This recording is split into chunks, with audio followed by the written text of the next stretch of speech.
Waalaikumsalam. Alhamdulillah.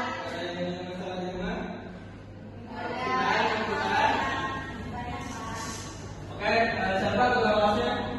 Iya. Coba ketua kelasnya dibimbing kakak dulu. Siapa yang itu? Boleh bikin galak sama Fani?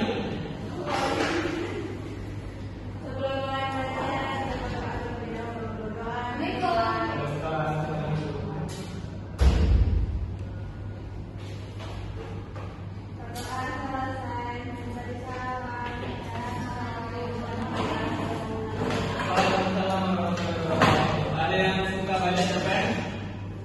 Ada yang tahu cerpen? Cerpen kancil, cerpen serigala. Ada yang pernah baca? Kira-kira apa itu cerpen? Cerita pendek. Coba Anda minta definisi satu-satu. Dari Nur. Apa kira-kira cerpen? Menurut Nur, cerpen adalah cerita pendek. Menurut Fani, sama juga cerita pendek. Bisa? Elza? Apa bisa diprediksi atau pengalaman? Sambil tulis ya. Kalau ini tulisannya jelek aja. Terus kalau menurut Sabira? Tidak sepanjang novel. Tidak sepanjang novel.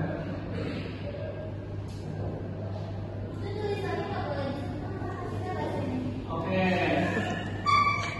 Kurang ajar banget murid.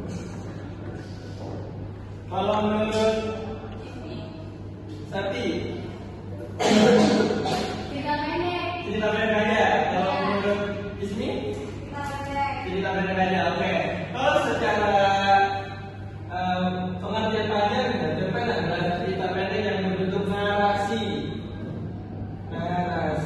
Jadi sesuatu cerita yang hanya memiliki satu permasalahan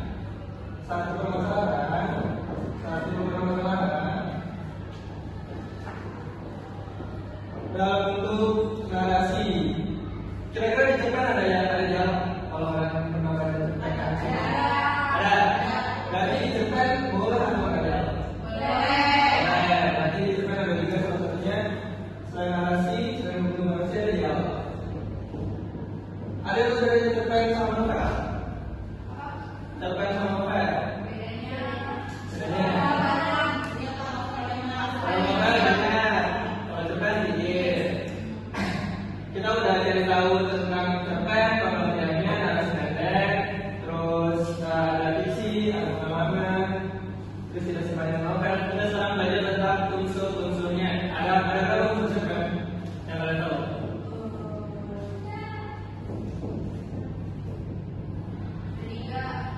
Ada tiga, boleh sebut apa aja?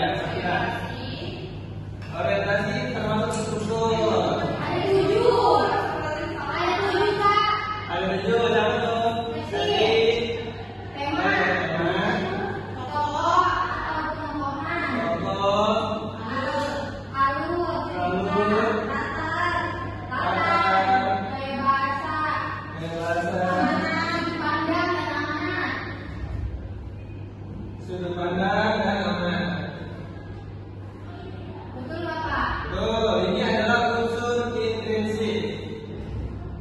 Dalam sebuah novel atau cerpen terdapat dua unsur. Pertama, unsur intrinsik yang ada di cerpennya. Yang kedua ada unsur ekstrinsik. Kalau ekstrinsik itu apa aja Pak? Ekstrinsik itu bisa unsur daerah, budaya, agama, sosial, dan sejenisnya, alam. Itu unsur ekstrinsik. Ada yang mau? Sama nih data.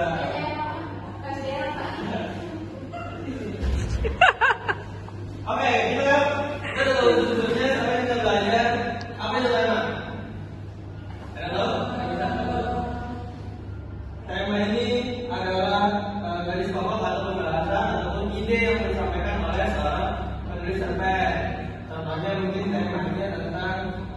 berbuat kebaikan.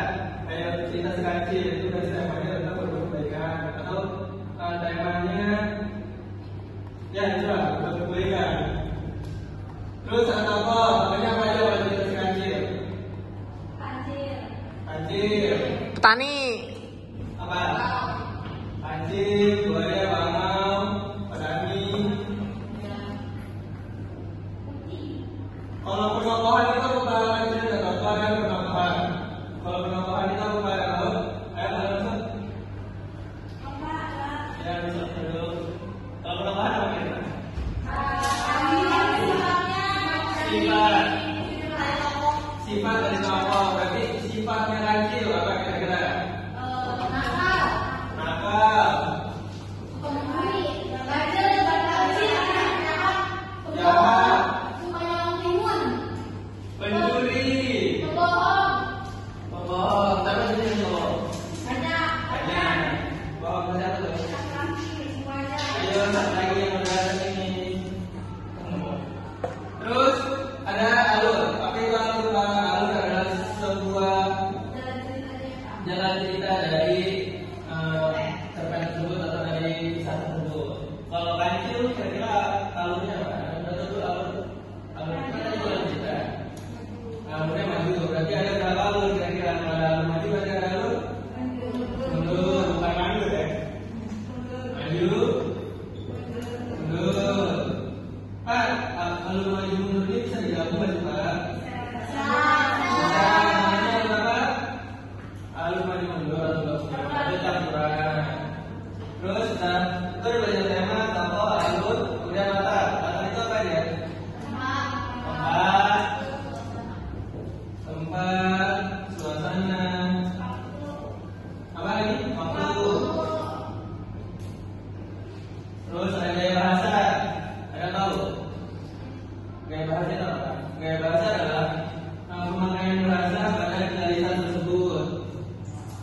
Nah, kalau kita di Indonesia, dari negara Indonesia, bahasanya bahasa Indonesia, kita bisa pakai bahasa Indonesia kayak kancil, jangan mencuri atau nanti tidak banyak ke daerah, di bahasa daerah dan sebagainya. Itu dia bahasanya. Ada majas, ada jenis majasnya juga. Kalau itu sudut pandang, kira-kira cerita kancil sudut pandangnya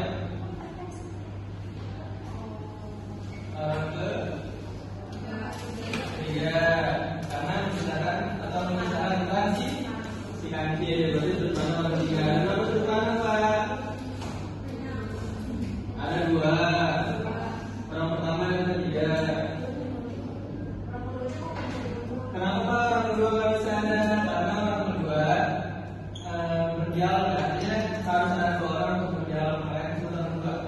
Sedangkan membaca cerita, membaca novel, membaca cerpen itu tidak berdialog, tapi membaca. Terus amanah, apa sih amanah dari kisah si kancil? Nah, pesan yang kita dalam cerita apa pesannya? Ya, kedua pesan tersirat.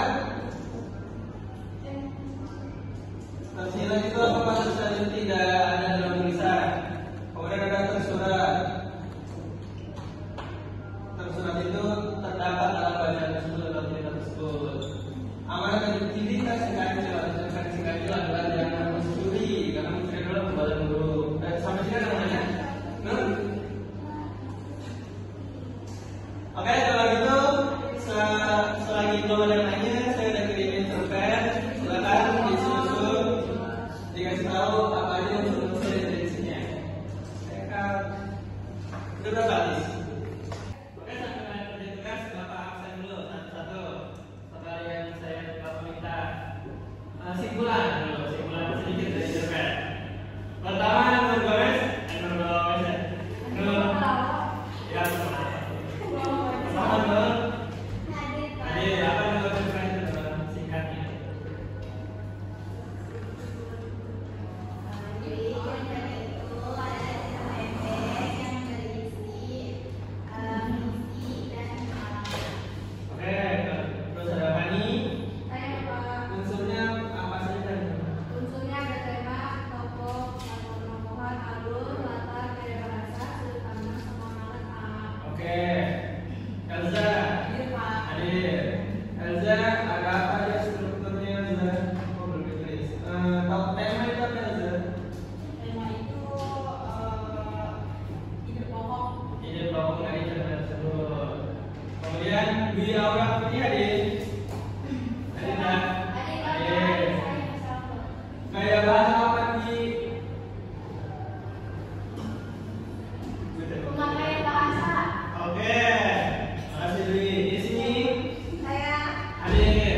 Rina.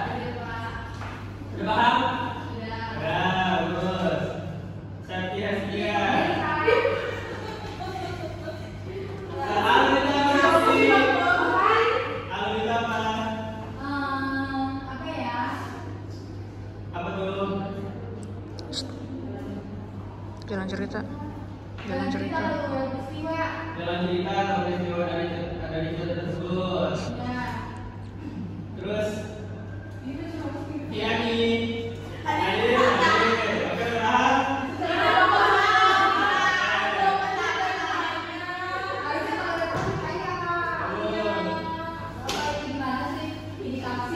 Sudut pandang, sudut pandang. Kedua ada nggak kira-kira teman-teman? Oke, jawab, salah. Oke, habis itu yang lain tutup ya. Sama bagus ya? Iya. Mana sih ya? Oke, jadi cerpen. Coba kalian tunggu. Kalian juga saya jadi cerpen. Mana ya?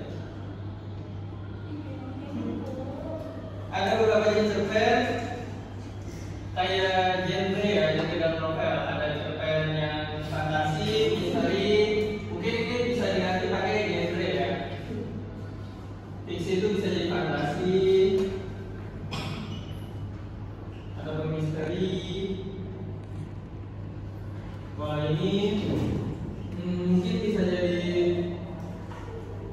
kayak apa ya? Hal-hal yang secara langsung realistik. Kemudian romantis bisa digabung antara fiksi dan realistik.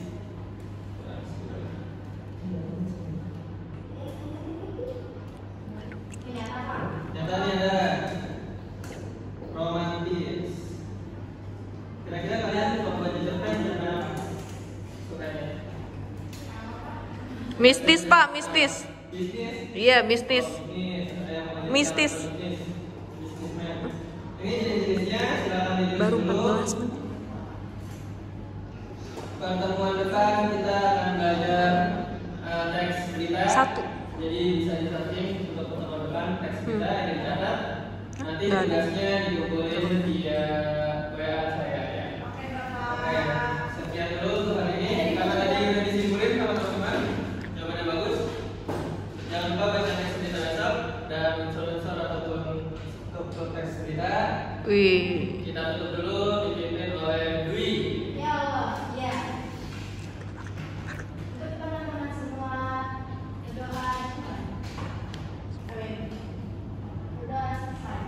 Oke, makasih. Selamat istirahat. Terima kasih, Bapak.